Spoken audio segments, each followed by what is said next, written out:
now a brand new era with #1 overall recruit Bryce Underwood starting at quarterback. Sherrone Moore was asked when he really knew when Underwood would be a great quarterback. And I'm not sure why it took him this long, but apparently it took him several weeks of camp. Probably halfway through camp, figured that I was like, this guy's pretty good. I think this guy might be the guy. And hit a scrimmage, and I think it was the first time we went into the stadium. He made a couple throws, and I just looked at Chip, and he just nodded at me and looked at Coach Pojik, who's behind me, and it's like, yeah, I think this is the guy. But you wanted to see him do that every day, every practice, every time we went in the stadium.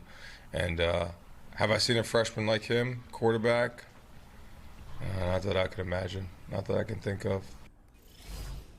Yeah, Chip, you were nodding, I guess. I mean, who would have thought the #1 overall recruit might be a good player? Tom Fornelli and Chip Patterson with us here as we look at Michigan opening up the season against New Mexico.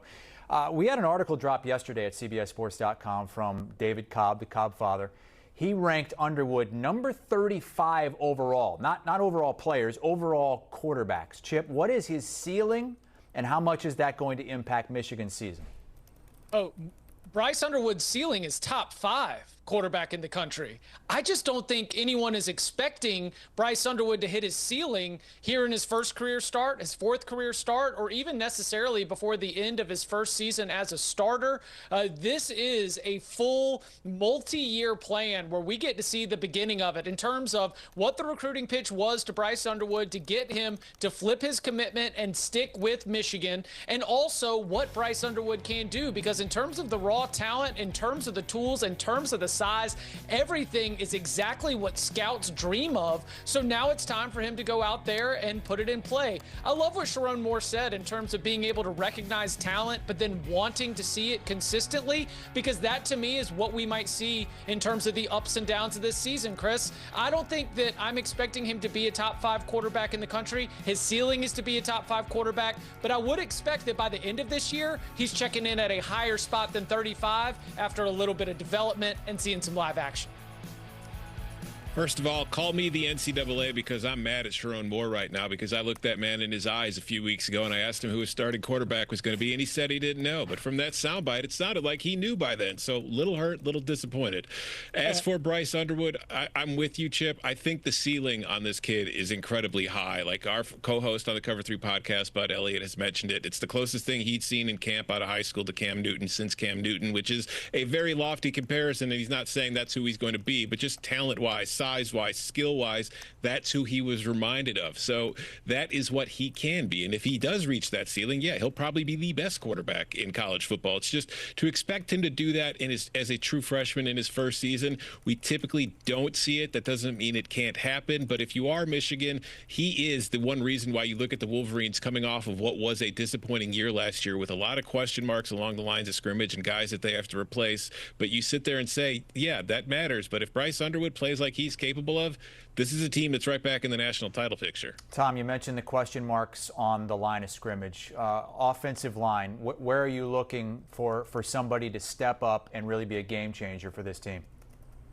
Well, what worries me about Michigan heading into the season is, they have 3 returning starters on the offensive line. They've got 2 on the defensive line, so there's spots to fill. But even we saw 2 years ago with their offensive line, they suffered injuries on that unit, and they had so much depth that in the end it didn't matter. They still went on to win the national title. This year, I don't know that they have that same kind of depth.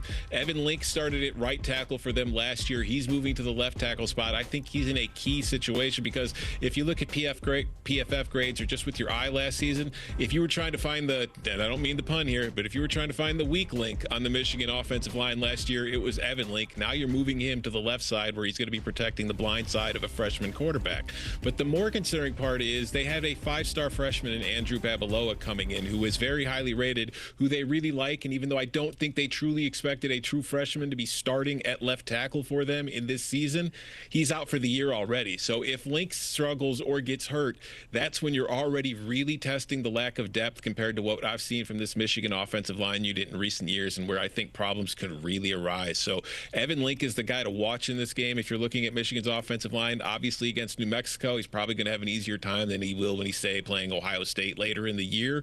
But you just want to see some progress because he did struggle at times last year, and you're going to need to see him step up as well as the rest of that line. Yeah, real quick, building off of that, it's that Evan Link has been very outspoken about how he has been working on the mental side of the preparation and really starting to feel confident, because he admits that it was not the perfect body of work that he has put together so far, but everything coming out of camp is that he is taking those next strides, and he is certainly telling the story of what is going to be a bounce-back season for him along the offensive line. And Sherrone Moore is coaching this week and next week in that big non-conference game at Oklahoma before missing games 3 and 4. Yeah, Amanda. I just always perk up. I always perk up. You weren't on camera, but I saw you out of the corner of my eye. He's going to miss the Central Michigan and Nebraska games. That Nebraska game is on CBS. It's at Nebraska. But, Tom, does it even matter? We've seen this Michigan team do this year in and year out, it seems like. And Moore was one of the guys that filled in for Jim Harbaugh when he was suspended. Does it matter? Yeah, it matters a lot. I mean, I think when you think of the suspensions they dealt with a few years ago when Jim Harbaugh was missing games and they were able to beat Ohio State even though Jim Harbaugh wasn't on the sideline, you have to remember Jim Harbaugh was still in practice every day during the week. He just couldn't be there on game day. Sherrone Moore will not be able to be at practice for those 2 weeks with the Michigan Wolverines, which will have an impact because, again, you're breaking in a young freshman quarterback. You have an inexperienced offensive line who, after going on the road to play Oklahoma, they'll probably learn a lot about themselves and about what it takes to play college football, because that's a great defensive line they'll be going up against. But I think when you just look at the operation, Michigan's coordinators, they have plenty of faith in them. I think that, whoever serves as the interim in those games, you can have faith in being able to get the game day operations going. But just as far as the preparation, you have to think it will have an impact. And a road trip to Nebraska, that is not an easy place to play. And they also have a very talented quarterback themselves. And the Cornhuskers look at themselves as a team that they feel can compete for a playoff spot and is competing with Michigan for a playoff spot. So that's going to be a really big spot to not have your head coach. You've got New Mexico this weekend coming in with a first-year coach in Jason Eck, who came over from Idaho. And maybe he's given the Wolverines a little bit of bulletin board material. I'm going to read a little bit of the quote. He said, they have a great crowd, they being Michigan, 110,000. They have a great tradition, but Tom Brady's not playing on Saturday. We've got to play the 11 guys that are out there and deal with that. Chip, I get what he means, but how do you think that is going to work out for him? Chris, let me take you to the game within the game, because while Jason Eck came from Idaho and was at South Dakota before that, Jason Eck was an offensive lineman at Wisconsin.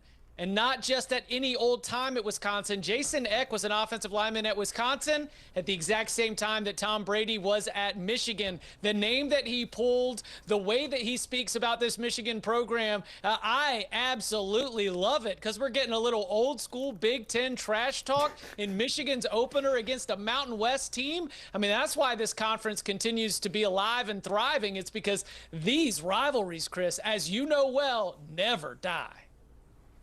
Yeah, and I think that Jason Eck should remember, since he was playing against those Michigan teams, if we go back in time, you're old enough to remember, even when Tom Brady was on the Michigan Wolverines, we weren't sure if he was starting that week. It was kind of back and forth with him and Drew Henson there for a while. But I love the attitude that he's bringing, because, listen, you are huge underdogs in this game. Nobody's giving you a chance to win. So, just point out to your team that Tom Brady's not walking through that door. Give yourself some confidence. Think that you can go in there and shock the world. I doubt you will, but there's nothing wrong in pretending.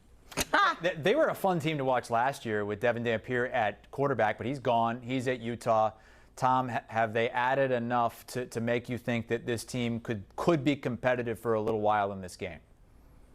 I wouldn't be shocked if you see them hanging around in the first half. But the one thing we've seen with a lot of teams that kind of have to completely overhaul their roster and the transfer portal from one season to another is early in the year, there's a lot of unfamiliarity with the guy you're playing next to, which could lead to a lot of mistakes. If you go back and watch UNLV last week, which was in a very similar situation to New Mexico, they struggled to beat Idaho State, and Michigan's a little bit better than Idaho State. So I think that this is a squad that will probably be better later in the year than it is early. So, again, there's a chance. I'm not giving them a great one, though.